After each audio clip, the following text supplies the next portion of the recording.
So today I wanted to talk a little bit about my mom. Was thinking about her lately. She's been gone a little bit over 2 years now. She lived to be 80, almost 83 years old. Um, but she never really traveled anywhere. She was born in Wilkes-Barre, Pennsylvania. Her mother died when she was 8 years old of breast cancer.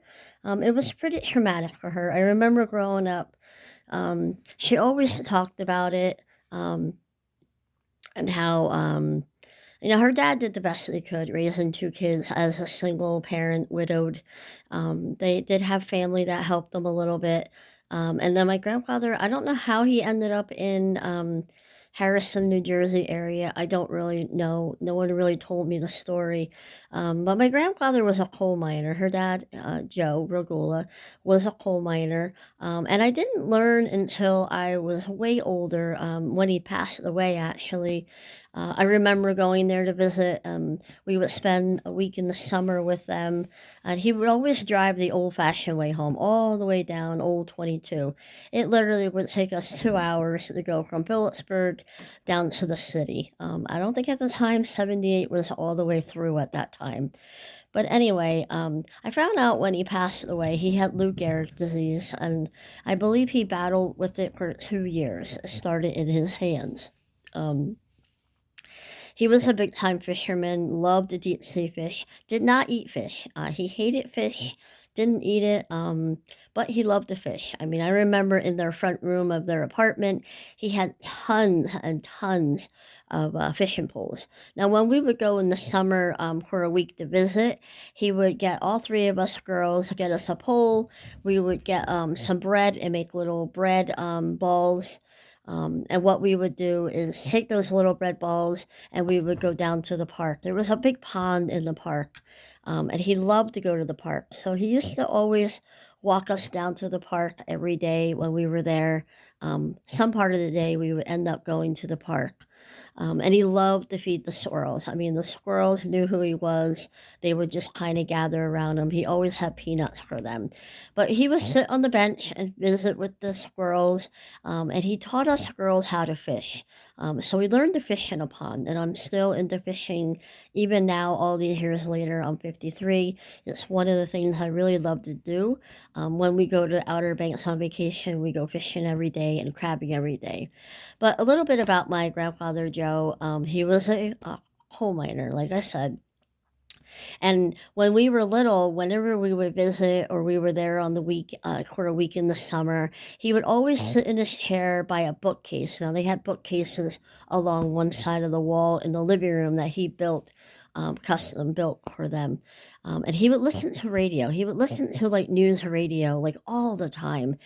And it used to be, like, really annoying and so bothersome. Like, I remember being a kid playing in the living room, and I used to think, "Why don't they just watch the news on TV?" That's what my mom and dad do, you know?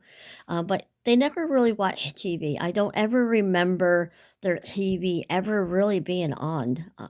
They just didn't watch TV, I guess. Maybe, in fact, they didn't even have one. I can't even remember that far back, but I remember we never watched TV while we were there. It was never on. Always that news radio. So later on in life, when he passed away, I was in high school at the time when he died from Lou Gehrig's disease. At the funeral, I found out that my grandfather could not read. I never knew that. Never knew it. He was a very smart man, very good, skilled with his hands. I remember doing like all these kind of puzzles he would come up with, like brain teaser kind of activities that he would do with us.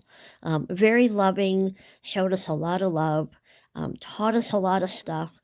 One of the things that he always did for us when we were there is he would butter saltine crackers for us. Oh man, they were the best treat snack that we could ever get while we were there. He loved pickles. He always had a big jar of pickles, and I believe they were kosher pickles. Um, and he would always slice us up a pickle to eat. So I do love pickles.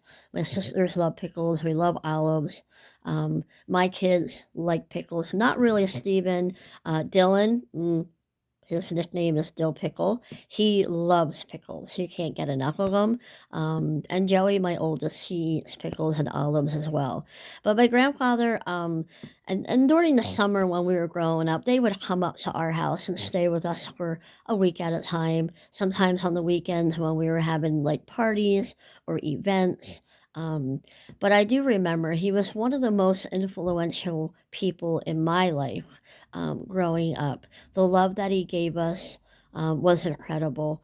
I remember a story that my mom said, used to tell all the time. He was so excited. Now, we lived in an apartment building when I was little and born.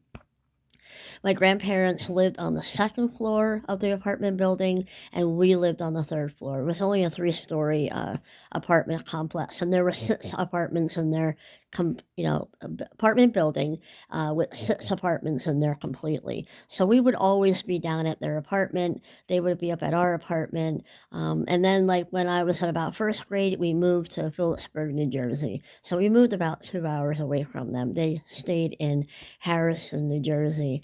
But I remember a story that my mom said, like he was so excited at Christmas time with me. I was about a year old, I guess, at the time. Um, and he was walking with me, so worried about me falling down and getting hurt by the tree that we literally both fell into the tree and we knocked the tree down, and he was laughing so hard. So that's one memory I remember. And another one I remember, I was in kindergarten at the time.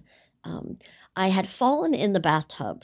I remember seeing a spider or a bug or something in the bathtub, and I remember falling and hitting my nose on the back of the bathtub where it kind of curves down. Um, and I remember feeling sick to my stomach. And then the next day I had to go to school, and I was very, very sick. And my mom was at work, and they called my grandfather, and I remember him coming to get me.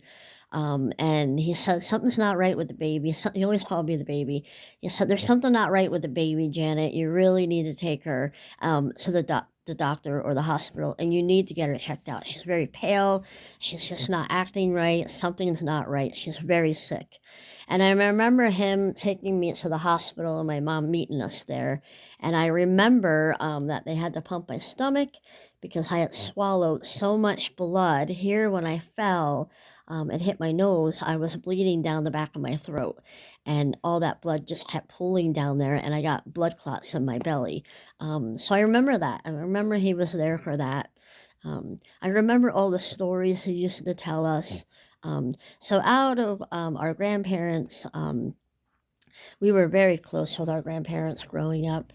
I have to say he is one of the most influential people in my life growing up, and he was my safe spot. I mean, we had a home life that was not the greatest. My dad was an alcoholic. He struggled with alcoholism. There was some violence in the home. But my grandparents, we always felt safe there. They were our safe haven. And they always made us feel unconditionally loved. And they showed us love all the time. So I always think back to my grandfather, and I actually named my first son Joseph, after his grandfather. In fact, Joe is named after my grandfather, Joseph, Robert after his other grandfather, McDevitt. Dylan is named, actually, I'll be honest, he is named after Dylan McKay from 90210. Brian and I could not decide on a name. At one point, we were just going to flip Joey's name and name Dylan Robert Joseph, but I ended up liking the name Dylan. So Dylan's named after Dylan McKay on 90210. And then his middle name, James, is after my father and Brian's father. Their name was James. And Stephen, my youngest, is named after his dad, my husband, Steve. And his middle name is Rudolph, his grandfather's name, Steve's dad's name. I named all of my boys. Their middle name is all their grandfather's names, so we can carry it on another generation. So that's kind of the story behind even naming my children, where their names originated from. But I have to say, my grandfather, I think, lived till he was 72, 73 years old. I remember him saying that he would be there for Thanksgiving, but then after that, he wouldn't be there. he would be gone. And believe it or not, he did celebrate that Thanksgiving with us, and then shortly thereafter had passed away. So he lived to be 72 or 73 years old, and he did outlive my Uncle Whitey. My mom's brother Whitey died also. Of Lou Gehrig's disease, which we didn't even know until he passed away. He died out in California. So my mom actually, I think, was the longest living relative in her family. I'm not really even sure. Um, but I don't really know a lot about my grandfather Joe, his family. I do know that in Wilkes-Barre, Pennsylvania, at the cemetery where my mother's family is buried, my grandfather Joe Regula, his grandparents and grandparents, and some of his siblings are buried there too. So if my kids are looking for any of that information, I do have photos in my photo albums of our visit with my mother when we took her just a few years ago, actually. Right before she passed away, I think a year or two before that, we took her to the cemetery, and I took pictures of all the gravestones, so that my children would have that information for the future generations. So that's just a little bit of history about my grandfather, Joe Regula, and a little bit of other information about that side of the family. I'm trying to leave little tidbits of coffee with mom on different things I really want my kids to know, and to pass on to other generations. I think it's important to pass on all that genealogy so that the kids know.